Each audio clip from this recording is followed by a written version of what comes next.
1.3 exercise का हमको वास्तव में क्वेश्चन नंबर 3 बताना था ना। 3 में बहुत सारा क्वेश्चन है जो उसको एक एग्जाम्पल के द्वारा हम लेकर के तुमको बता रहे हैं कि 0.3 एग्जाम्पल एक लिए हुए हैं, एक अपने मन से। तुम्हारे बुक में ये क्वेश्चन है या नहीं वो पता नहीं, लेकिन हमें अपने मन से लिए कि 0.3 पर रेकरिंग इसको बोलते हैं। ये ऊपर में ऐसा डैश दिया है ना, इसका मतलब क्या है? इसका मतलब है कि 0.333 ये अनगिनत 2 तक जाएगा। उस दिन बताए थे तो मैथमेटिशियन लोग क्या बोला कि इसको आप इस तरह से कर दिया करिएगा। नहीं, जब हम लोग पढ़ते थे ना उस समय इसी चीज को ऐसे लिखा जाता था, रेकरिंग का मतलब ऊपर में। तो ऊपर में लोग उसको डिग्री समझ रहा था, 3 डिग्री, 0.3 डिग्री। तो उसमें सुधार करके इस रूप में लिख दिया।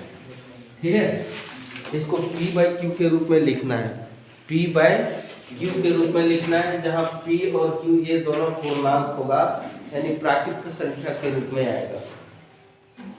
ठीक है, पूर्णांक नहीं। तो देखो इसको हम सॉल्यूशन करते हैं, तुम लोग समझना। ठीक है, माना x = 0.3 पर रेकरिंग, ऐसा हम मान लिए x = 0.3। ये x बड़ी फंडा वाला चीज है मैथ में। जहाँ देखो x मान लो, एक चर का रैखिक समीकरण पढ़ो, चाहे तुम लाभ और हानि पढ़ो, x मान करके माना कि क्रय मूल्य बराबर है x, ये है x मान करके बनाओगे तो बड़ी आसानी से तुम सीधा बन जाएगा। सो x = 0.3 है, इसका मतलब ये है कि x = 0.333 अनगिनत तक डॉट डॉट दिया मैंने, अनगिनत तक जाएगा समीकरण 1। ठीक है, एक चीज करो कि 0.3 में अगर 10 से मल्टीप्लाई करेंगे तो क्या होगा? 0.3 को अगर 10 से गुना करेंगे तो क्या होगा? अच्छा, 3 को अगर 0 से मल्टीप्लाई करेंगे तो क्या होगा? 0 में क्या नहीं, 30 होगा, इसका 30 होगा और इसका 0.30, इसका भी 30 होगा, 0.30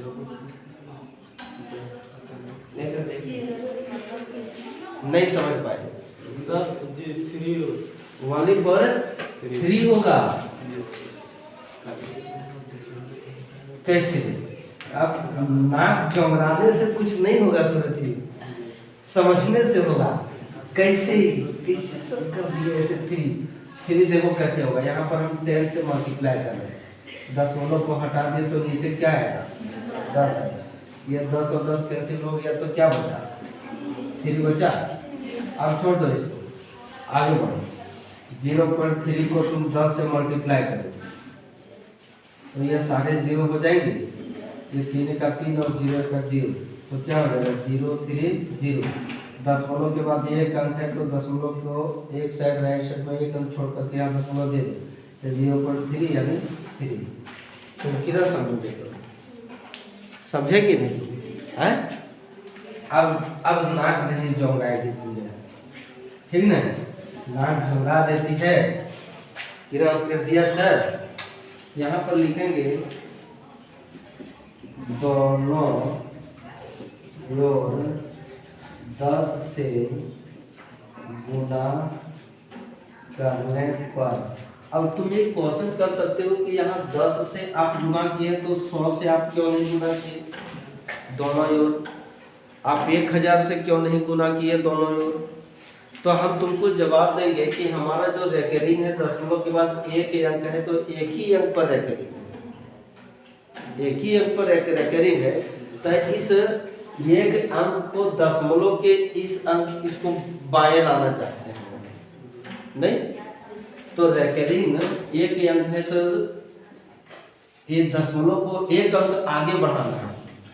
दशमलव को एक अंक आगे बढ़ाने के लिए यहाँ पर 10 से मल्टीप्लाई करेंगे, और यदि तुम 100 से मल्टीप्लाई करोगे तो क्या हो जाएगा?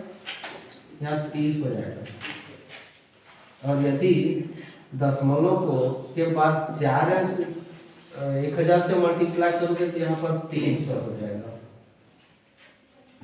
बात बुझे कि नहीं?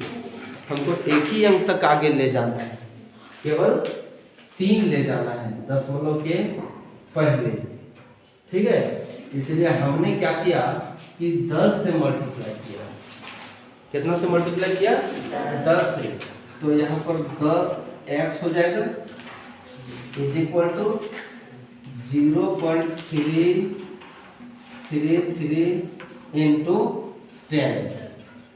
नहीं, जब 10 से हम मल्टीप्लाई किए तो ये 10x हो गया, और अब 3 इधर चला जाएगा, और इधर जो 3 बढ़ता जा रहा है ना वो बढ़ता ही चला जाएगा, क्योंकि रेकरिंग तो आगे 3 जाते रहेगा, उसी को इंडिकेट कर रहा है ना। तो ये 3 बढ़ता चला है, 10 से मल्टीप्लाई किए तो एक अंक 3 हमारा इधर आया, बाकी उधर 3 बढ़ता चला जाएगा। अब 2 समीकरण हमको प्राप्त हुआ, यहाँ पे समझ में आया? 2 समीकरण प्राप्त हुआ। हम लिखेंगे कि समीकरण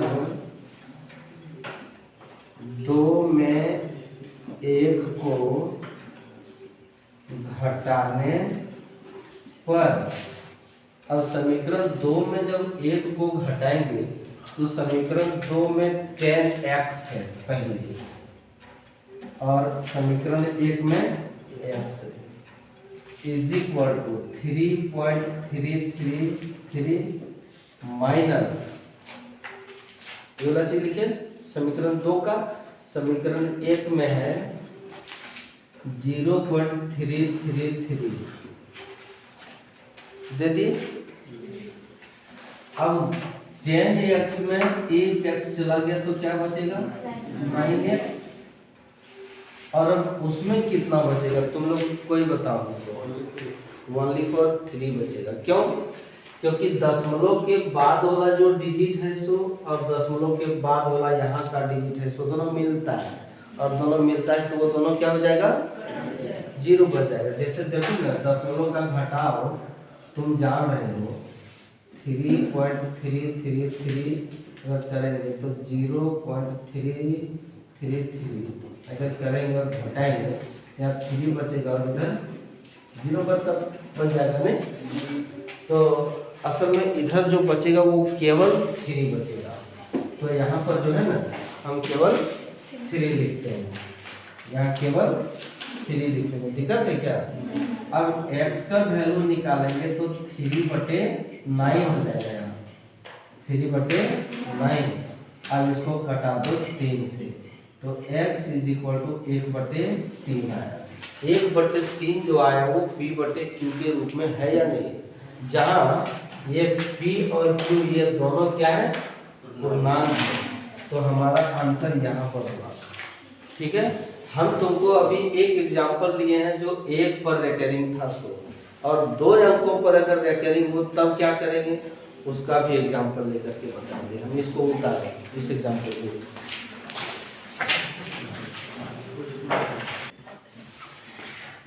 अब की बार फिर एक और एग्जांपल हम लिए हैं, 0.7 पर रेकरिंग को p/q के रूप में व्यक्त कीजिए। ठीक है, कर देते हैं। सॉल्यूशन करो यहाँ पर और लिखो, माना x इज इक्वल टू 0.777। हम ये 2 और 7 ले लेते हैं, हम ये 2 और 7 ले लेते हैं। कोई दिक्कत है क्या? क्या 2 7 ले? 5 7 नहीं है। जब डॉट डॉट है तो बहुत इंफिनिटी तक जाएगा ना, है?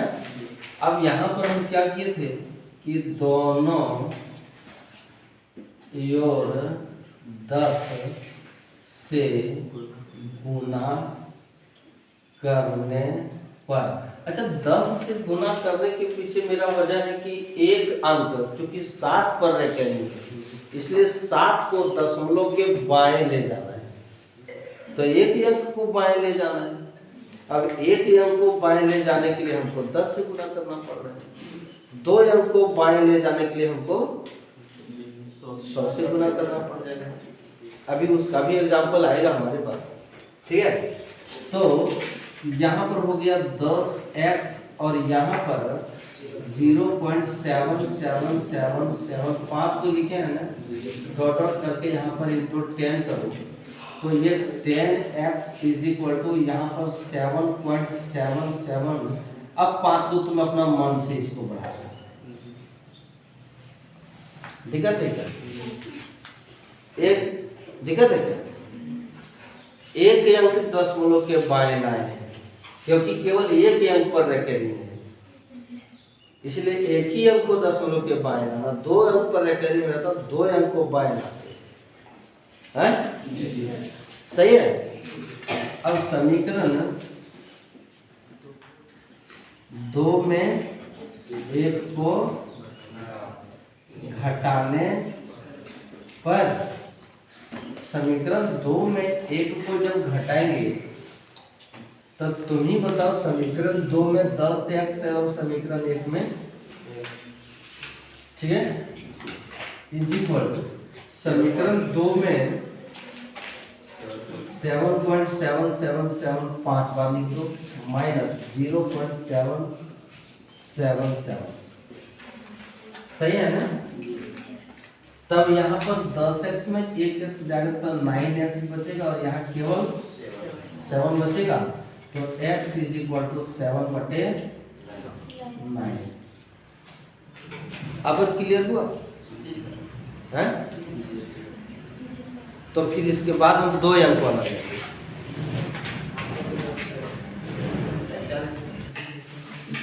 ये और एग्जाम्पल लिए हैं, एग्जाम्पल 3, और वो ये है कि 0.01 पर रेकरिंग, 0.01 यानी 2 डिजिट पर रेकरिंग है, 0 और 1 दोनों पर रेकरिंग है, दोनों पर रेकरिंग है, उसको p/q के रूप में व्यक्त करना है। मतलब जो संख्या रिपीट होगा वो क्या रिपीट होगा? माना x इज इक्वल टू 0.010101 ऐसा रिपीट होगा या नहीं होगा? यहाँ पर 0.01 पर रेकरिंग है, इसका ये मतलब है कि 0.01 बहुत दूर तक जाएगा, 2 संख्या क्रमशः रिपीट होगा। जिस प्रकार हमने 1/7 का जो देखे थे ना, वो कहाँ के 5-6 अंक के बाद फिर से रिपीट होने लगा था, पुनरावृत्ति होने लगा था ना, तो वहां से पूरे पर रेकरिंग करते थे हम लोग, नहीं? ठीक, तो ये हो गया। अब यहाँ पर सवाल है कि हमको 2 अंक को दशमलव के बाएं लाना है, क्योंकि 2 अंक पर रेकरिंग, 2 अंक पर रेकरिंग है, तो यहाँ पर हमको दोनों ओर कितना से मल्टीप्लाई करना होगा? 100 से करना होगा, 100 से गुना करने पर। सही है ना? तो अभी नहीं लिखो तुम लोग। 100x is equal to 0.010101 into 100, वहाँ इंटू 10 किए थे क्योंकि 10 से मल्टीप्लाई किए थे, क्योंकि एक ही अंक पर रेकरिंग था, यहाँ 2 अंक पर रेकरिंग है। तो ये 100x इज इक्वल टू 0.1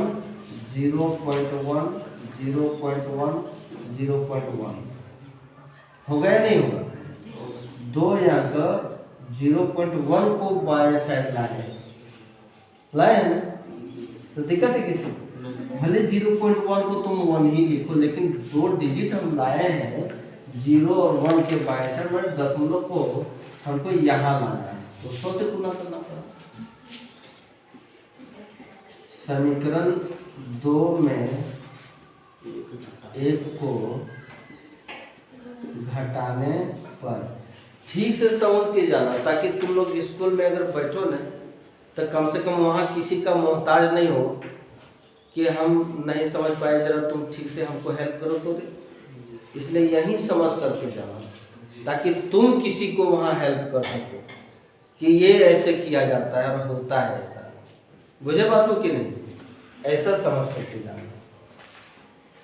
तो समीकरण 2 में यहाँ पर 100x है और माइनस ये समीकरण 1 में x है इज इक्वल टू 0 1 दशमलव 01 01 01 और डॉट डॉट करो यहाँ पर माइनस करो फिर 0.01 01 01 ये होना चाहिए समीकरण 2 का ये होना चाहिए लिखे है ना। तो यहाँ पर 99x हो जाएगा और यहाँ कितना होगा 0.1 होगा। 0 पॉइंट के बाद वाला डिजिट इधर मिल रहा है वो तो 0 हो जाएगा, लेकिन इसके पहले ये 0.1 में 0 तो लोग ठीक से नहीं समझ पाया तो यहाँ से समझो 1.010101 है और यहाँ पर 0 01 01 01 ये सारा क्या हो जाएगा इधर 0 हो जाएगा और यहाँ 0.1 बचेगा वही तो बचाए क्या 0.1 को तुम क्या कर सकते हो सिर्फ 1 कर सकते हो x इज इक्वल टू 1/99 है हो गया नहीं होगा बस इसको भागा लेने की बात है तो भाई